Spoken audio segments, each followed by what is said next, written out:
Praise the Lord. Hallelujah. At mga minamahal, welcome back sa ating pong minamahal na kapatid fresh from Australia, kapatid. Ang ating mahal na kapatid, Sister Lilia Amen Sanchez. Nandiyan po siya. At nakita po minamahal kanina ang ating pong magulang na siya po yung kapatid dali sa Panginoon. Ating beloved Sister Elsa, nandiyan po siya. Palakpakan po natin ang Panginoon. Sa lahat po ng mga bisita po, mga baguhan na hindi po nabagit po ang iyong pangalan, welcome po kayo kapatid sa tunay na gawain po ng ating Panginoong Hesus Kristo. Amen. Praise God. Hallelujah. At of course, ang aking mahal na anak kapatid, Brother Elio and Sister Ces, sila po ay nagpalamig sa ibang bansa. Kararating pa lang po kaninang madaling araw, lampas ng alaw na ata, kapatid, nung sila po ay lumabag dyan sa airport. Mga minamahal, welcome back din, kapatid. At nung ako ay, nung Wednesday, ako po mga minamahal lang nag-iisang instrumentalist. Praise the Lord. Ako po yung gitarista. Bagamat malayo yung tono ng gitara sa umaawit, kapatid. Anyway, kapatid, salamat sa Panginoon at nakaraos ko na maluwalhati ang pagsagawa po ng gawain po ng Panginoon. Amen. At mga mahal kanina, habang niluluto ko, kapatid, ang mainit na lugaw, ako'y nagluto, kapatid. Namimiss ko yung pagluluto eh. Kaya lang walang bensin yun, ha? Pinuntahan ako ng aking beloved sweetheart. Sabi niya, Love, nasira yung L300. Anong gagawin natin? Paano yung kapatiran daw? Naku, abang ginagana ko yung sabi ko, Panginoon ko, na-stress tuloy ako. Tinawagan ko ang minamahal si Brother Eric na magsundo dito na po sa terminal para po sa mga kapatiran sa damo po ng Situlahan. Unfortunately, yung mga kapatid po natin sa may San Vicente Bamban, hindi po na sila nakasama. Pero lang kina Brother Edwin, sa hinibilo po silang tricycle, kaya nakarating po sila rito. Yung iba, nandun po sila, hindi po sila nakarating, mga minamahal. Nakakalungkot naman, kapatid, na hindi po sila nakasama sa umagang ito. Anyway, mga minamahal, magpapatuloy po tayo sa ating pong pag-aaralan, kapatid. Alam po ba ninyo yung last Sunday, yung pong ikalawang Sunday na nagdaan? Ano po ang tinalakay po natin doon, kapatid? Ano po ang title ng ating pong topic? Ano po, kung naalala po ninyo? Ano po? Far from home. Hindi kayo naglilista, no? Ayan. Far from home. Amen. Praise the Lord. At kayo po mga minamahal, ating pong ipagpapatuloy, kapatid, ang ating pong pag-aaralan, mga minamahal. At ngayon po, kapatid, bibigyan ko naman po ng pamagat ang ating pong pag-aaralan, welcome back. Amen. Welcome back. Palakpakan po natin ang Panginoon. Praise the Lord. Ating buksan, mga minamahal, dito po sa Luke chapter 15, verses 17, mga minamahal, patuloy ang basa. Dito po, kapatid, napag-aralan po natin about the prodigal son, kapatid, na siya po ay nagpakalayo-layo sa kanyang ama. Iniwanan niya ang kanyang masarap na buhay sa piling ng kanyang ama. Hiningi ang kanyang mana, bagamat buhay pa ang kanyang tatay, pero siya po ay nagmadali na hingin ang kanyang mana, at nung makuha po niya ang kanyang mana, siya na po ay nagpakalayo-layo sa kanyang ama. At dumating, kapatid, ang punto na naubos lahat ang kanyang mana, ang kanyang pera ay naubos lahat. Inubos niya ang kanyang kayamanan sa mga palunging pamumuhay. Nagbisyo po siya. Marahil inubos niya ang kanyang pera sa pambababae, kapatid. Pero dumating ang punto, mga minamahal, na nagkaroon po ng tagutong doon po sa lugar na kanyang pinuntahan. at wala na po siyang makain. From riches, kapatid, siya po ay naging parang busabos. Siya po ay nag-alaga ng baboy, at yung pagkain po ng baboy na ipa, sa Kapampangan ay darak. Gusto pa niyang agawin ng pagkain yung baboy dahil sa kanyang gutom, kapatid, dahil sa kanyang dinanas.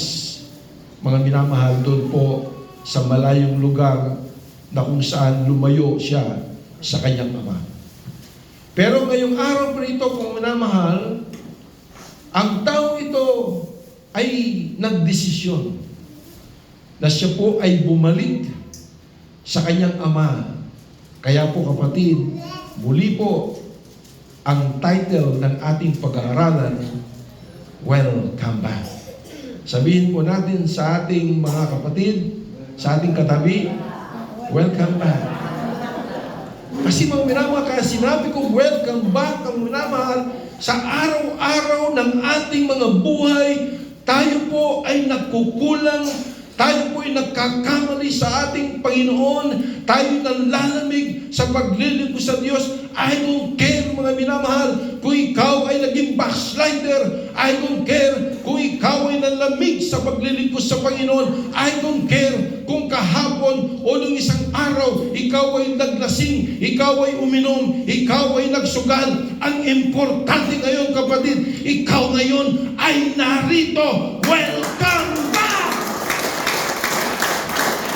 At hindi ka nanatili doon sa estadong yaon, kapatid, bagkus ikaw ay nagdesisyon dahil ikaw ay hinudyukan ng Santong Espiritu upang ikaw ay dumalo ngayon sa araw na ito, mga minamahal. Hallelujah! Ang sabi sa iyo ng ating Panginoon, welcome back! Mga minamahal, anong sabi dito?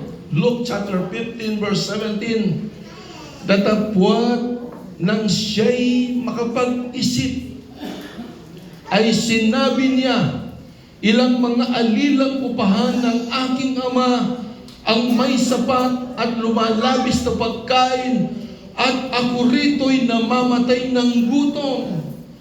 Magtitindig ako at paroroon sa aking ama, at aking sasabihin sa kanya, Ama, nagkasala ko laban sa langit at sa iyong paningin. Hindi na ako karapat-dapat na tawaging anak mo. Gawin mo kung tulad sa isa sa iyong mga alilang upahan. At siya'y nagtindig at pumaroon sa kanyang ama. Tatapot samantalang nasa malayo pa siya, ay natanawan na siya ng kanyang ama, at nagdalang habag at tumakbo at niyakap siya sa leeg, at siya'y hinagkan, at sinabi ng anak sa kanya, Ama, nagkasala ko laban sa langit at sa iyong paningin. Hindi na ako karapat-dapat na tawagin mong anak. Tatapot sinabi ng ama sa kanyang mga alipin, dalhin ninyo rito madali ang pinakamabuting balabal at isuot ninyo sa kanya, at lagyan ninyo siya ng singsing ang kanyang kamay at mga panyapak ang kanyang mga paa, at kunin ninyo ang pinatabang guya at inyong patayin, at tayo magsikain at mga katuwa, sapagkat patay na ang anak kong ito at muling nabuhay, at siya'y nawala at nasumpungan, at siya'y nagpasimulang mga katuwa. Palakpakan po natin ng ating Panginoon. Mga minamahal kong kapatid, ang batang ito o ang anak na ito nagpakalayo-layo sa kanyang ama dahil siya'y nagkamali. Mga minamahal, nagkamali siya sa kanyang unang desisyon na hiningi niya ang kanyang mana mula sa kanyang ama, at inubos ang lahat ng iyon sa isang malayong lugar, kapatid. Pero nung siya'y dumanas ng isang miserableng buhay, kapatid, nagkaroon muli siya ng isang desisyon, mga minamahal. Ito po ay ang tinatawag na realization. Kinakailangan, kapatid, na ma-realize mo. Kung ating babalikan, kapatid, dito sa talatang 17, mga minamahal, hallelujah. Ang sabi po dito, datapwat lang siya'y makapag-isip. Ibig sabihin, mga minamahal, bumalik ang kanyang katinuan. When he became his senses, kapatid. Nung bumalik ang kanyang katinuan, ang kanyang kaisipang mabuti, kapatid, na-realize niya na siya'y nagkamali at na-realize niya na dapat na siyang bumalik sa kanyang ama. Ang sabi po niya, mga minamahal, siya'y nakapag-isip at sinabi niya, ilang mga alilang upahan ng aking ama ang may sapat na lumalabis na pagkain at ako rito'y namamatay ng gutom. Mga minamahal kong kapatid, kailangan po yon ang realization sa bawat isa sa atin. Hindi po tayo mga perpektong mga Kristiyano. We are still on the process of sanctification. Bagamat tayo po'y justified na, iniligtas na po tayo ng Panginoon, kapatid, but still, we are now on the process of sanctification na tayo po'y pinapaging banal ng ating Panginoong Hesukristo to be glorified. Mga minamahal, sa ating paglilingkod sa Diyos, sa ating paglalakbay bilang isang Kristiyano, papunta doon sa promised land, mga minamahal, yun ang buhay na walang hanggan na pinangako ng Diyos. Kapatid, may mga Kristiyano na sila'y nadarapa. May mga Kristiyano na sila po, mga minamahal, ay nalalabig sa kanilang paglilingkod sa Diyos. May mga Kristiyano na sila ay nahihila muli ng sanglibutan ito, nahihila ng kanilang mga bisyo. Pero mga minamahal, sa puntong yaon, kapatid, tayo na mga Kristiyano ay huwag dapat manatili doon sa ating pagkakalugmok. Tayo mga Kristiyano ay huwag manatili doon sa ating pagkabagsak. Doon tayo mga Kristiyano, huwag tayong manatili doon po sa mga gawaing makasanglibutan. Bagkus, kinakailangan, kapatid, magkaroon po tayo ng tinatawag na realization na ating pong maisip, kapatid, hallelujah, nung tayo po ay nasa piling ng presensya ng ating Panginoong Hesukristo. Ating po, mga minamahal, nakakamtan ang kapayapaan na nagbubuhat sa Diyos. Mga minamahal, kinakailangan magkaroon tayo ng realization na manumbalik ka sa paglilingkod mo sa ating Panginoong Hesukristo.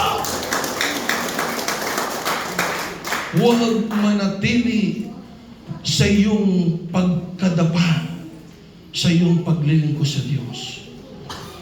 Ang sabi po, mga minamahal, magtitindig ako.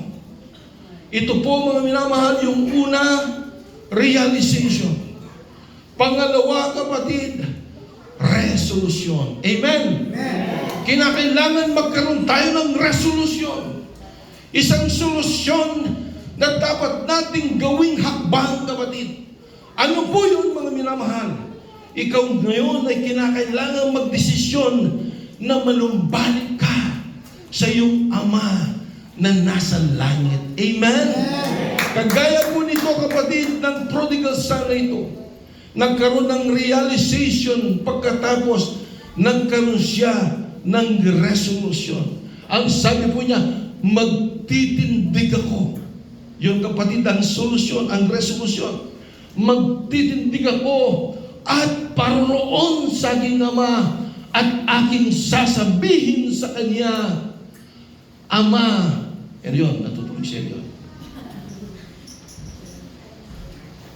Ama, nagkasala ko laban sa langit at sa iyong paningin. Palakpakan po natin ang Panginoon. Yon ang kanyang gagawin, kapatid.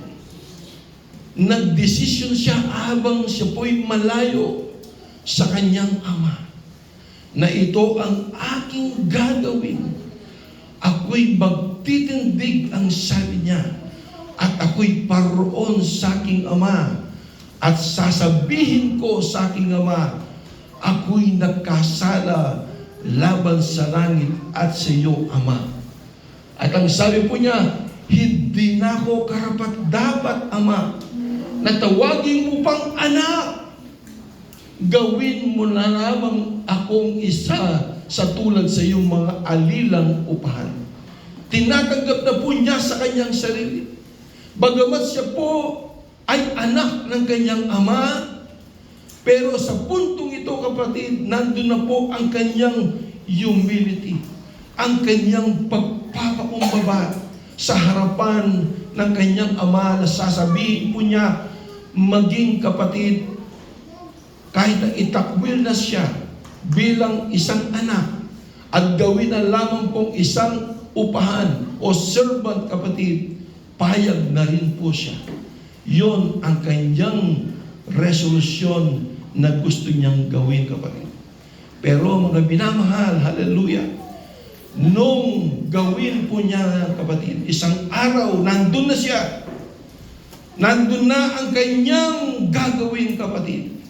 Ang sabi niya, tumindig na po siya. Praise the Lord. At siya'y nagtindig. Sabi po na nagtindig. And he arise, kapatid, at pumaroon sa kanyang ama. Tatagpot samantalang nasa malayo pa siya, ay natanawan na siya ng kanyang ama at nagdalang habag at tumakbo at niyakap sa leeg at siya'y hinagkan. Mga minamahal kong kapatid, napakadakila ng kanyang amang ito, kapatid. Bagamat nagkasala ang kanyang anak, marahil, kapatid, kung sa atin ito mangyayari, hindi lang, kapatid, hallelujah, na katakot-takot na mura ang maririnig mo mula sa bibig ng ama na sa atin siguro mangyayari sa ating anak na yun. O pwedeng ipagtabuyan na po siya dahil inubos niya lahat ang binigay mo sa kanyang anak, kapatid. Pero iba ito. Iba itong amang ito, mga minamahal, na siya po, kapatid, imbes na siya'y magalit sa kanyang anak, siya po ay nagdalang habag. Ang ginawa niya, kapatid, habang siya po, mga minamahal, ay naghihintay nandun po marahil sa bintana, nakadungaw sa bintana, na kanyang natanaw, kapatid, ang kanyang anak, na siya po'y paparating, nandun sa malayo pa, kapatid. Pero anong kanyang ginawa, kapatid? Ang ginawa ng kanyang amang ito, bigla siyang tumakbo at sinalubong ang kanyang anak at kanya itong niyakap at hinagkan. Palakpakan po natin ang Panginoon. Kapatid, ito'y parabola. Baka hindi nyo nakukuha, kapatid. Ito'y sinaysay ng Panginoon dahil po, bibigyan ko kayo ng konting background. Ang ating Panginoon Jesucristo, siya po ay nakikihalubilo sa mga makasalanan, kapatid. Nandun ang mga Pariseo, mga eskriba, tinitingnan ang ginagawa ng Panginoon. Ang sabi niya, bakit ang taong itong si Kristo Jesus, ang sabi nila, siya ay nakikihalubilo sa mga makasalanan. Nakakadiri marahil ng sinabi po ng mga eskriba, mga Pariseo, na mga righteous, mga self-righteousness, kapatid, sila. Itong mga eskriba, mga Pariseo ito, sila ang mga taga-implement po ng batas po ni Moses, ang Old Testament, ang batas, kapatid. Sila ang taga-implement. Pero sila ang naging kalaban ng ating Panginoong Jesucristo. Lahat ng kilos ng Panginoon, tinitingnan po nila, kapatid. Kaya nagsaysay ng mga talinghaga ang Panginoon. Tatlo po yung kapatid. Parable of the lost coin, parable of the lost sheep, and parable of the lost son. Itong tatlong parable ito, same meaning po, kapatid. Same meaning.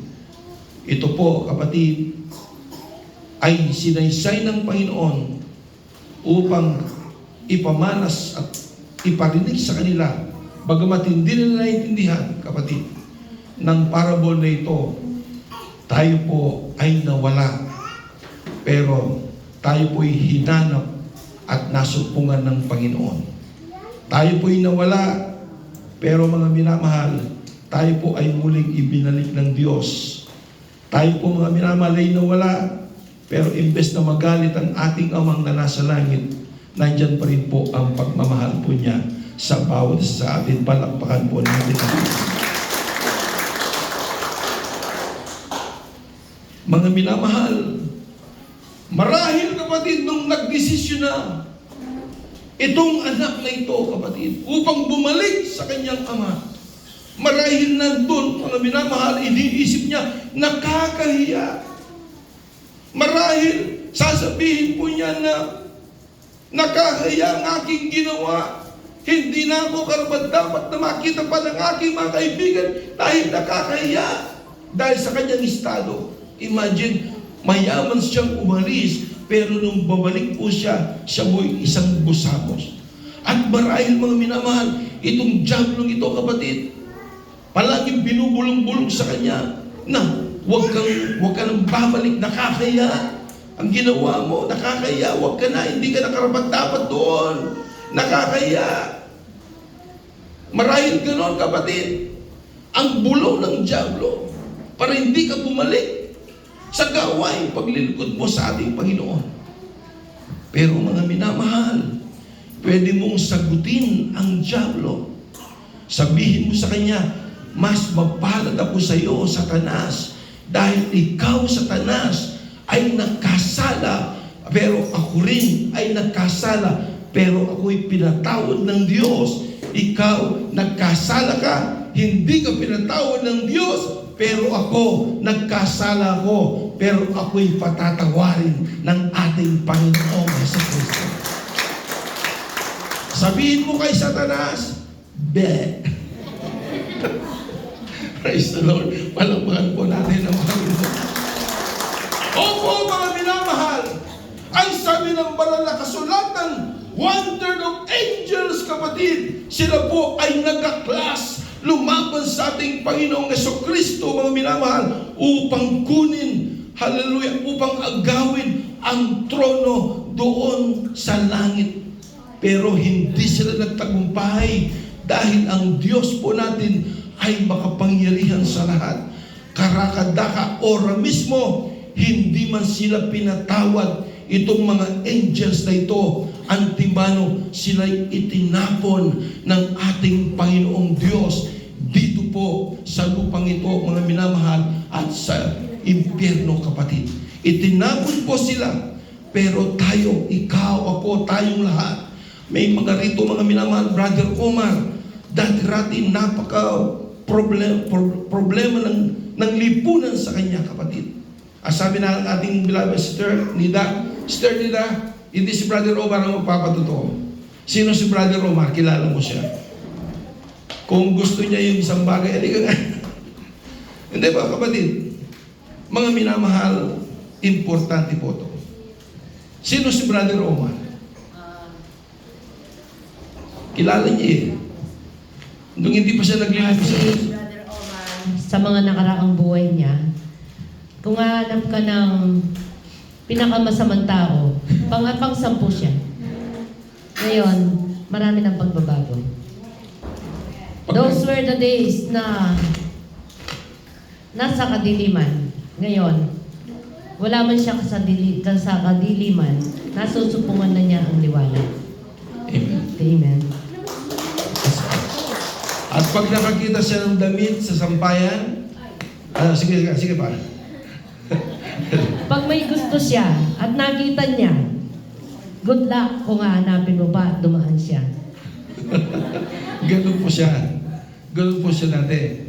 At kung makakita siya ng sandal o sapatos, ganun din. Hindi na sa kanya. Hindi na sa'yo, sa kanya na.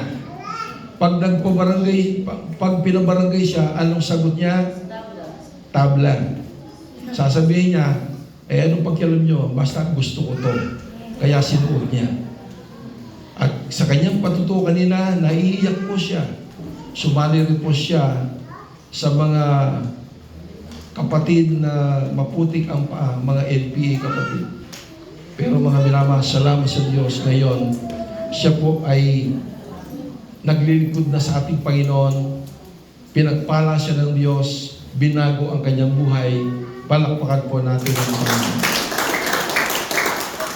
Praise the Lord! Hallelujah! Yan po mga minamahal ang sinasabi ko kapatid. Ang mga anghel, sila ay nagkasala laban sa ating Panginoon pero hindi sila pinatawad. Pero tayo mga minamahal, hallelujah, grabe ang ating buhay. May mga drug addict, may mga babaero, may mga lalakero, mga minamahal, may mga sugarong kapatid. Pero nung sila ay makakilala sa ating Panginoong Jesucristo, sila na po ngayon ay binago at pinatawad na sila ng ating pinakamamahal na Panginoong Jesucristo. Everybody say, praise the Lord. Yan ang importante kapatid. Ang tayo ay magkaroon ng realization sa ating mga buhay at magkaroon tayo ng resolusyon na isasagawa sa ating pong mga buhay. Amen? Amen? Amen? Hindi tayo perpekto. Alam yan ng ating Panginoon. Dahil ang sabi ng Biblia, hallelujah, tayong lahat ay makasalanan. Nagkasala po tayong lahat. Walang matuwid, wala kahit isa. Ibig sabihin ng kapatid, kahit isa walang matuwid. Maging tayo po, maging kami po na tumatayo sa pulpito, may mga kasalanan po kami kapatid. Pero mga minamahal, huwag kang manatili po doon. Huwag kang manatili doon sa iyong kasalanan na iyon.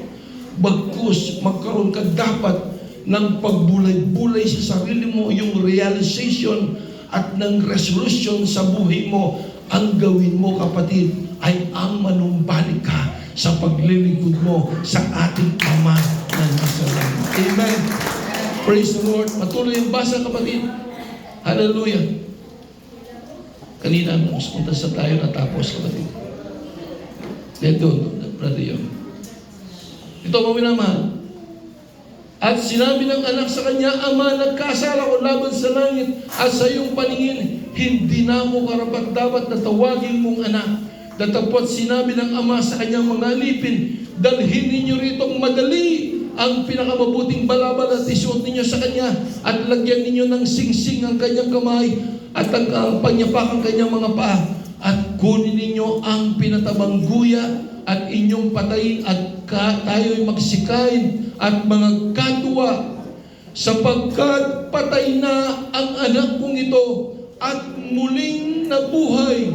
Siya'y nawala at nasupungan at sila'y nagpasimulang mga katwa.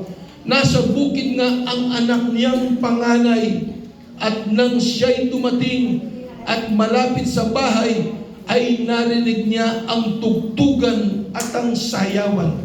Mga minamahal, merong kapatid na ito, kapatid na panganay. Siya po ay nanatili sa piling ng kanyang ama. Hindi niya hiningi ang kanyang mana na hindi kagaya ng kanyang kapatid na bunso na hiningi ang kanyang mana. Siya'y nanatili sa piling ng kanyang ama. Habang siya'y papalapit sa kanyang bahay, kapatid, na galing sa bukid, nakarinig po siya ng may kaingayan sa pamahay po nila na mayroong tugtugan, merong sayawan kapatid.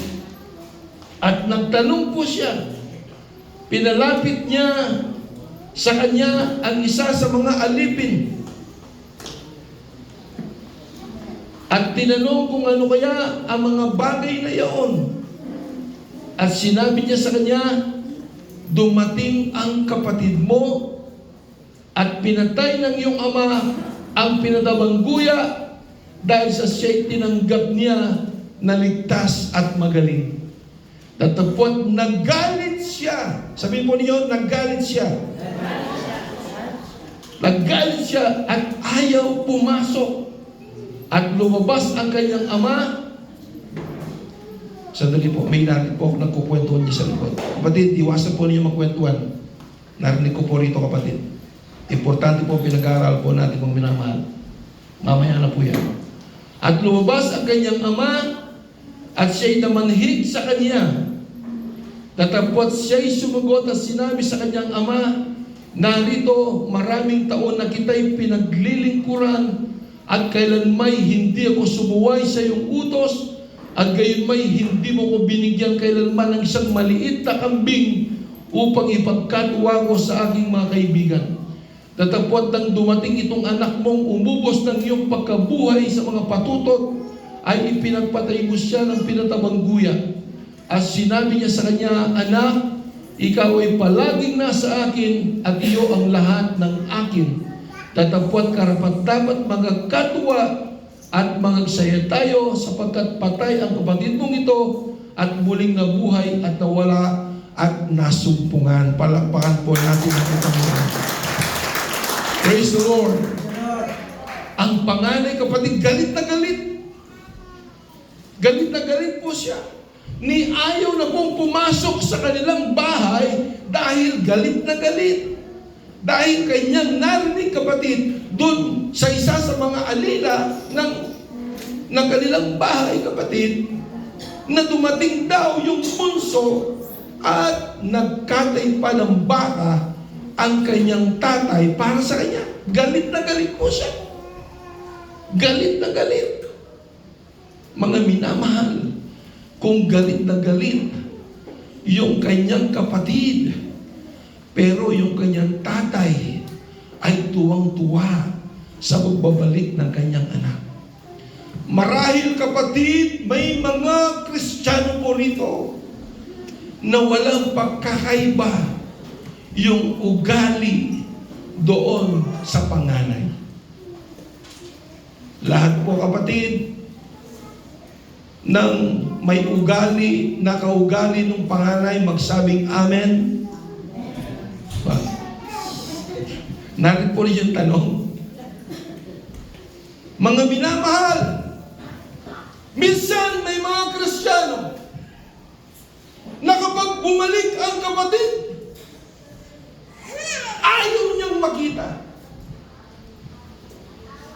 Marahil may mga Kristiyano po rito kapatid, na kapag dumating na ang kapatid po niya na dati-rating mahaba ang palda, ngayon naka-shorts, yung kanyang buhok ay napaka-iksi lang, para bagang ginadjust na siya. Marahil may mga kapatid, na kapag namumbalik, nagsimbang muli, ang isang kapatiran dito, na nakagawa siya ng problema sa church, ay nilalayuan na siya at ayaw nang kausapin, kapatid. Mga minamahal, marahil ganon ang ugali ng ibang Kristiyano, kapatid. But remember this, mga minamahal, kaya tayo narito, we were all product of the grace of God. Amen.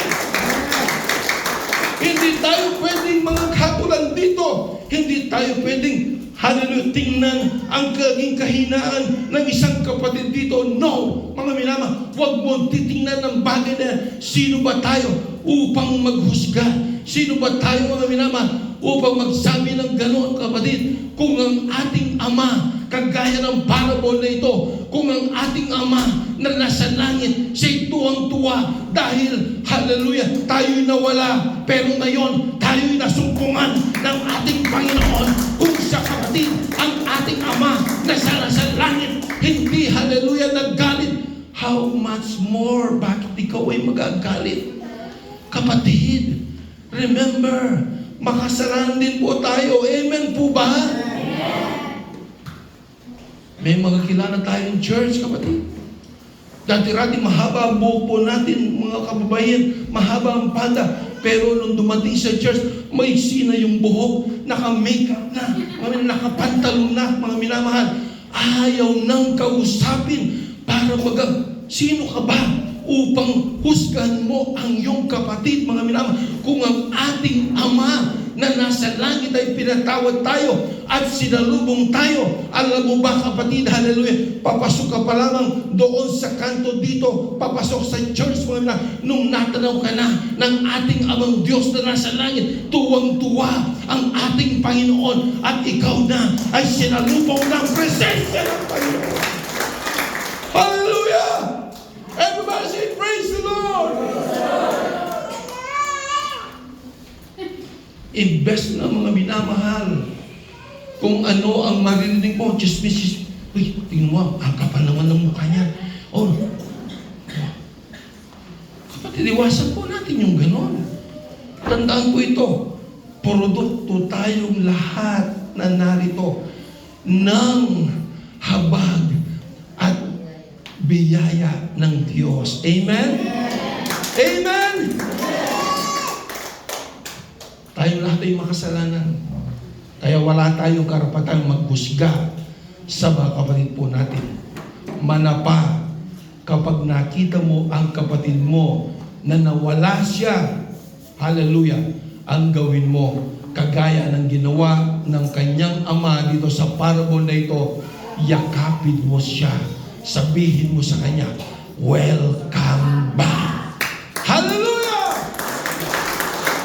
Purihin natin ang Panginoon, palakpakan mo natin ang Diyos na buhay. Welcome back.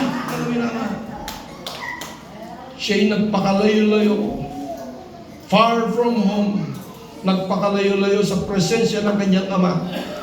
Pero nung siya'y bumalik, mga minamahal, nagsasalita pa lang po siya.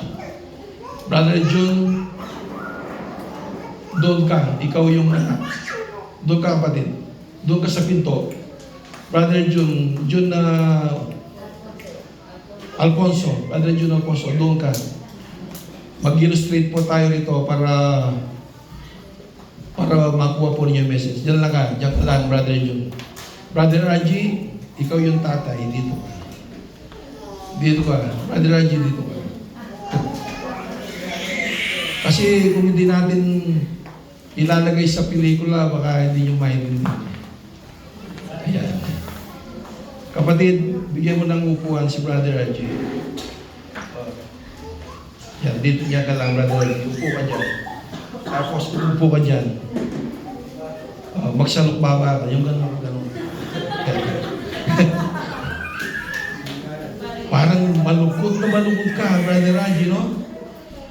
Pero isang araw, kapatid, nagdesisyon ng kanyang anak na nagpakalayo-layo sa kanyang ama. Siya ay bumalik. Siya'y payat na payat. Siya'y itim na itim. Ayan po siya. Papunta ka na rito, bro. Ayan, dahan-dahan lang. Ayan, dahan-dahan lang. Pero nung dumating itong si Brother June, saka muna, sasalubugin siya ng kanyang ama. At nagsalita, huwag mo nang yakapin, Sasabihin ni Brother June, Ama, sabihin mo, Ama, hindi na ako karapat-dapat. Ako'y nagkasala sa langit at sa iyong paningin. Pero ang ginawa ng kanyang ama, tinakpan ng kanyang bibig. At sinabi ni Brother Raji, dalhin niyo rito ang isang balabal. Ilagay niyo sa kaya. Dalhin ninyo ang singsing. Ilagay ninyo sa kanyang kamay. Dalhin niyo rito ang pagyapak. At ipasuot sa kanya. Pagkatapos niyakap niya ng grabing yakap. Hallelujah! At ang sabi ni Brother RG, yung ama, welcome back! Welcome back. Ikaw ay namatay. Ikaw ay namatay. Ngayon, Ikaw ay nabuhay. ngayon ikaw ay nabuhay. Palakpakan po natin. Praise the Lord. Yan po mga minamahal. Hallelujah. Mind-blowing imagination, kapatid. Hallelujah. Kung tayo po mga minamahal ay nawala man, hallelujah, ng mga ilang buwan, nawala tayo ng mga ilang linggo sa gawain ng Panginoon, nawalay tayo sa presensya ng Panginoon, nakagawa ka ng immoral, nakagawa ka, hallelujah, ng hindi ka lugod-lugod sa harapan ng Panginoon, huwag kang manatili doon, kapatid, at ang gawin mo, arise. Ang sabi ng Biblia, mga minamahal, the just man falleth 7 times, but he rises up. Ibig sabihin, kapatid, 7 beses mabagsak ang isang matuwid na tao, pero siya ay bumabangon. Ibinabangon siya ng ating dakilang Diyos. Bakit? Dahil ikaw o tayo lahat, hindi tayo iiwanan ng ating Panginoon, because, mga minamahal, we were all justified by faith, through faith. Mga minamahal, justified tayo ng ating pinakamamahal na Panginoong Jesucristo. At ngayon, kapatid, iniligtas na po tayo ng ating Ama doon sa krus ng Kalbaryo, kapatid. Hallelujah. Ang kaluluwa mo, kung nakaangkla sa ating Panginoong Jesucristo, naka-anchor ang kaluluwa mo sa ating Panginoong Jesucristo, kahit kailan hindi ka pababayaan ng ating Ama na nasa langit. Hallelujah. Kung ikaw ay nawala, kung ikaw ay tupang ligaw, mga minamahal, ang gagawin po, kapatid, ng ating Ama, iiwanan, ang sabi ng Biblia, iiwanan yung 99 na kanyang mga tupa at ahanapin yung isa. Ganyan ka, kapatid, kahalaga, ganyan kahalaga ang iyong kaluluwa sa ating pinakamamahal na Panginoong Jesucristo. Kaya po, mga minamahal, huwag na po tayo magtupik-tupik pa sa paglilingkod sa ating Panginoong Jesucristo. Kung ikaw halimbawa ay tatalikod sa paglilingkod mo sa Diyos, ano kaya ang kapupuntahan ng iyong buhay? Kagaya ng prodigal son ito, nagpakalayo-layo sa presensya ng kanyang ama, inubos lahat ang kanyang kayamanan, kapatid, pero hindi po siya, hallelujah, nanatili doon sa kanyang pagkakabagsak. Nagkaroon siya ng realization sa kanyang buhay, nagkaroon siya ng resolution sa kanyang buhay. Ang sabi niya, ako ay tititig at babalik ako sa aking ama na aking iniwanan. At nangyari, kapatid, imbes na ang amang ito ay pagsisipain yung kanyang anak, imbes na ang kanyang amang ito ay pagtabuyan ang kanyang anak, bagkus ang kanyang ginawa, hinagkan niya, niyakap niya ang kanyang anak. Welcome back! Hallelujah! Tayo po lahat ay tumayo. Minamahalawitin po natin ang niyakap mo ako sa aking karumihan. Yan ang ating Panginoon.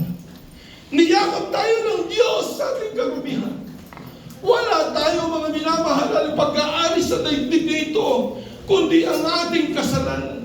Marumi tayo sa harapan ng Diyos. Tayo mga basahan lamang sa harap ng ating Panginoon.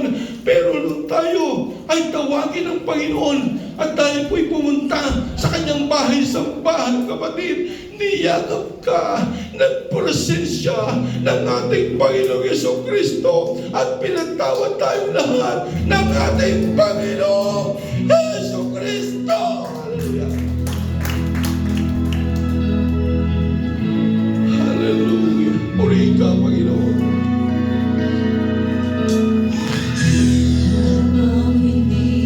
Puri ka.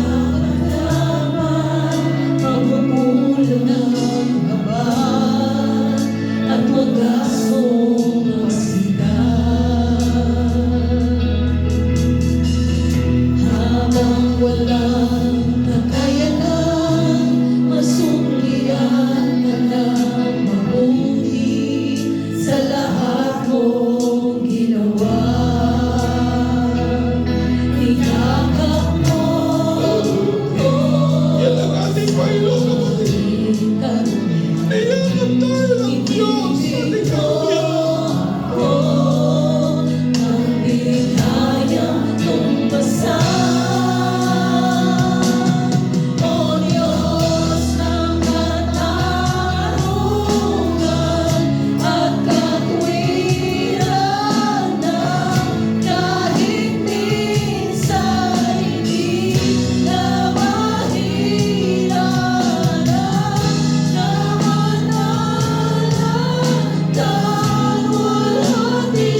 Lord.